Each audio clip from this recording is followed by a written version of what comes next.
चार बांस 24 गज, अंगुल अष्ट प्रमाण, ता ऊपर सुल्तान है, मत चूके चौहान। आपने चंद्र बरदई की यह कविता तो अवश्य सुनी ही होगी। इस कविता से हमें यह प्रमाण मिलता है कि किसी युद्ध को जीतने के लिए कोई घनघोर युद्ध करने की आवश्यकता नहीं है। कुछ युद्ध ऐसे भी जीते जाते हैं जिसमें कि युक्तियों का प्रयोग होता है, राजनीति का, कूटनीति का और मानसिक मनोबल का प्रयोग किया जाता है। ऐसे ही एक युद्ध की तरफ आप लोगों का ध्यान केंद्रित करने के लिए आज मैं आप लोगों के समक्ष रेयर लिटरेचर ऑफ इंडिया के इस मंच से उपस्थित हुआ हूँ। वह युद्ध है कोरोना से हमारा युद्ध, जो एक वैश्विक महामारी है और जिससे हम अभी तक यह युद्ध पूर्ण रूप से जीत नहीं पाए हैं।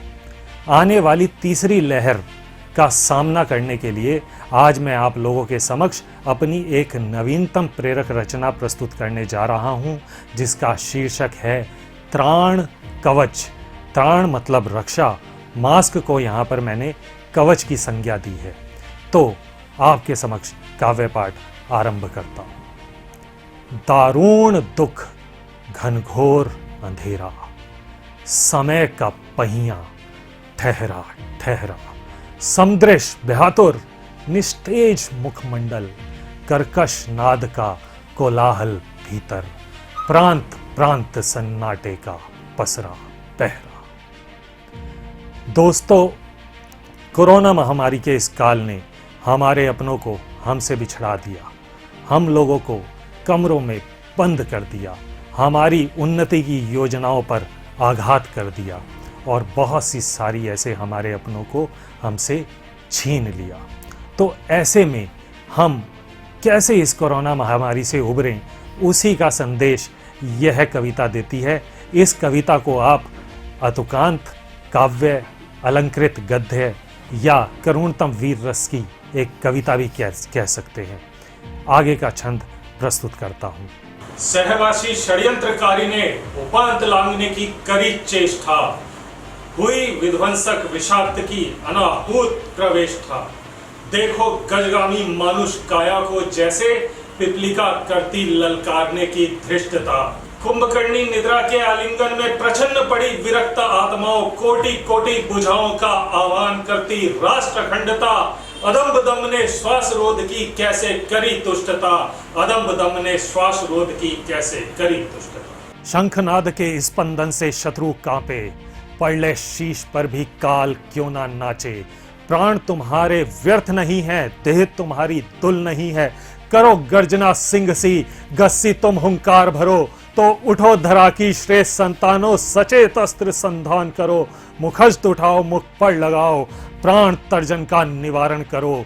तुम त्राण कवच धारण करो, तुम त्राण कवच धारण करो। ढाल ही शस्त्र है, आत्म रक्षा ही अस्त्र है। कहने का मतलब यह है मित्रों कि यानी कि ढाल, हम किसी शस्त्र का यहाँ प्रयोग नहीं कर सकते। हमारी जो ढाल है वही हमारा शस्त्र है। ढाल ही शस्त्र है, आत्म रक्षा ही अस्त्र है। त्रासदी बड़ी विकट है, प्रतिपक्षी सदैव निकट है। मरघट की माटी भवक रही है, व्यथित तरंगे उमड़ रही है।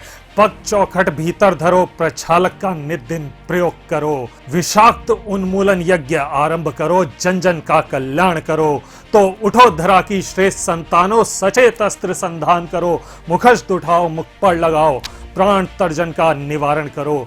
तुम त्राण कवच धारण करो, तुम त्राण कवच धारण करो। अदृश्य उपद्रवी कृष्णता पर इठलाता है, मानव संप्रभुता को ठेंगा दिखलाता है। अनभिज्ञ है मानवकृत शौर्य गाथाओं से, हमें युद्ध नीति का पाठ पढ़ाता है। ज्ञात नहीं निर्लज को देखो, वज्र पंजर काया को विषदंश का बह दिखलाता है। विमोह चक्र में विलुप्त मायावी अब हमारी संतति को आंख दिखाता है। संतति मतलब हमारी भावी पीढ़ी, हमारी वंशज, उनके ऊपर इस तीसरी लहर का जो प्रहार है वो होने को ही है और उसका समाधान हमारे पास है कि हम अभी भी मास्क, सैनिटाइजर और इससे जुड़ी चीज़ों को उपयोग में लाकर इससे बचाव कर सकते हैं, जैसे कि हम वैक्सीनेशन करवा के भी स्वयं को इससे बचा सकते हैं। तो आगे बढ़ता हूँ इसी बंध के साथ। अदृश्य उपद्रवी कृष्टता पर इटलाता है, मानव संप्रभुता को ठेंगा दिखलाता है। अनभिज्ञ है मानवकृत शौर्य गाथाओं से हमें युद्ध नीति का पाठ पढ़ाता है। विमोह चक्र में विलुप्त मायावी अब हमारी संतति को आंख दिखाता है। समय आ गया निकट, सत्कार नहीं प्रतीकार करो। सूक्ष्म छद्म रूपी विरोधी पर शैल समान तुम प्रहार करो। संरोपण का प्रण लेकर तुम देह को अपनी बलवान करो। संक्रमणकारी नरसंहारी को दुत्कार कर विजय रस का सोपान करो। तो उठो धरा की श्रेष्ठ संतानों, सचेत अस्त्र संधान करो। मुखस्त उठाओ, मुख पर लगाओ, प्राण तर्जन का निवारण करो। तुम त्राण कवच धारण करो, तुम त्राण कवच धारण करो, तुम त्राण कवच धारण करो, तुम त्राण कवच धारण करो। धन्यवाद दोस्तों, आशा करता हूं कि हम अपने बचाव के लिए, अपनी आने वाली पीढ़ी के लिए इस प्रण को धारण करेंगे और त्राण कवच धारण करेंगे। धन्यवाद।